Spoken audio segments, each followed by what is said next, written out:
Your development in the heartbreaking discovery that's gripped Southwest Florida. Sarasota County deputies say one of the parents of 9-week-old Chance Walsh is in the process of being extradited from South Carolina to Sarasota. This just one day after deputies found the remains of a baby believed to be that of 9-week-old Chance Walsh, effectively ending a month-long search for him.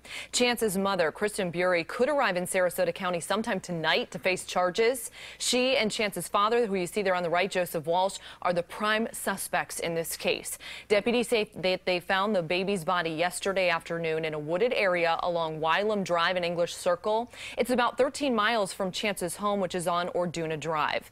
Meanwhile, just this afternoon, the investigation has shifted to Charlotte County, just to the south. Law enforcement searching land and water around the El Jobin fishing pier in Port Charlotte. We don't know what exactly they're looking for, though. 4 in Your Corner's Malcolm Johnson joining us live right now from Northport with more on this latest development in the case. Malcolm. Well, good evening, Amy. The first thing I want to do is bring you to where I am right now, and that's outside of the house where baby Chance once lived. And my photographer is going to get a shot of it. As you can see, there's a memorial that's been left here for baby Chance, signs and stuffed animals for the 9-week infant. Now let's get back to the investigation. What we can confirm by Fox 4 is that the Jasper County Detention Center in South Carolina, that Kristen Bury has left that jail and is being transported to Sarasota.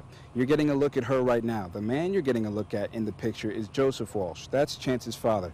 He's still in the Jasper County Detention Center. No word yet on when he'll be brought to Sarasota. The couple had been there for child neglect charges. Some other new information that we're getting in this story today is we've confirmed with the dive team from the Charlotte County Sheriff's Office that they searched the waters near El Jobin fishing pier in Port Charlotte, and that's been in connection to the Chance Walsh investigation. More details to come on that in this newscast.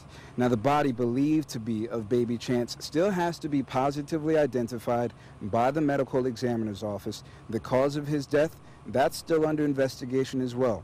We've also recently learned that the Department of Children and Families has had multiple interactions with Joseph Walsh. And get this, they've had to remove 7 kids from his custody. Back now to the memorial that's here in Northport. What I can tell you tonight is that I spoke with a pastor who's going to be hosting a vigil tomorrow in the remembrance of baby Chance. They're expecting many people in this community that is still mourning and getting over the loss of this 9-week infant. A lot of people in a very small community still really reeling and getting over this tragedy. You'll get a chance to hear from him tonight after the baseball game. For now, reporting in Northport, Malcolm Johnson, Fox 4.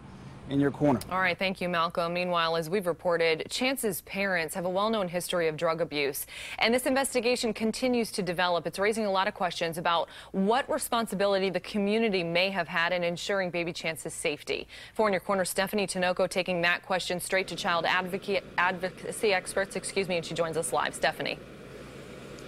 Amy, I spoke to an expert earlier today, but first I want you to hear from a couple who, like many of our viewers, tell me they wish baby Chance would have been given a fair shot at life. These are the hands of Craig and Kelly Brown, standing in front of baby Chance's memorial, devastated by the discovery of his body found just one day ago. It's a shocking thing to hear that a little baby this big is just thrown into the bushes. Like, what? Like, what were they thinking? It's like, wow. And I'm surprised that they found it, you know, because he is so little and it could have been anywhere. Even more upsetting since they tell me they've been wanting to adopt and would have done anything to give the 9-week-old a chance at life. You know, there's so many people here in Northport that would just love to have a child like that. We would have took it. It's a story breaking hearts across Southwest Florida. We'll get it resolved.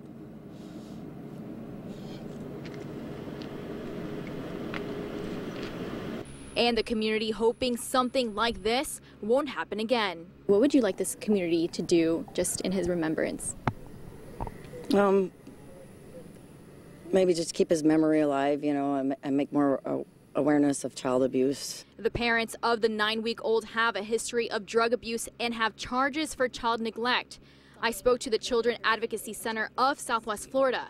A spokeswoman tells me the community can honor baby Chance by reporting any abuse or neglect they suspect on any child in the future. We as a community can intervene in any time that their child is being abused or neglected if someone reports it. If they don't report it, there's no way the safety of the child can be assured because there's no one checking. Now, in a statement that DCF shared with us, we were told that 7 children in the past were taken from the custody of Chance's father. Now, with that and the death of baby Chance, there will be an internal review. For now, live in Northport, Stephanie Tinoco, Fox 4, in your corner. All right, thank you, Stephanie. It is important to note that this is still a very active investigation. Many questions are still unanswered tonight. For instance, the medical examiner still has to confirm that the infant remains found in the woods are actually that of little 9-week-old Chance Walsh. We still don't even know how exactly baby Chance died and when. And as we mentioned, his parents are the prime suspects in this case. And right now, they're on their way to Sarasota County to face their initial child neglect charges. But they could now face even more charges given that a body has been found.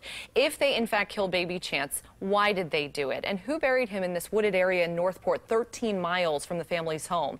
Finally, will authorities consider reopening the case of their other baby, Dwayne, who died 2 years ago? Authorities say he died at just 2 weeks old of kidney failure, natural causes, but now the question is being raised, could there be something more behind that baby's death? Just a reminder, the vigil for baby Chance will be held tomorrow night. It starts at 7:30, is expected to last about an hour. It will be held at Peace Christian Fellowship on Sumter Boulevard in Northport. This vigil is open to the public. You're encouraged to come, and if you do, you're asked to bring a candle for yourself and perhaps an extra for someone else if you do plan on attending.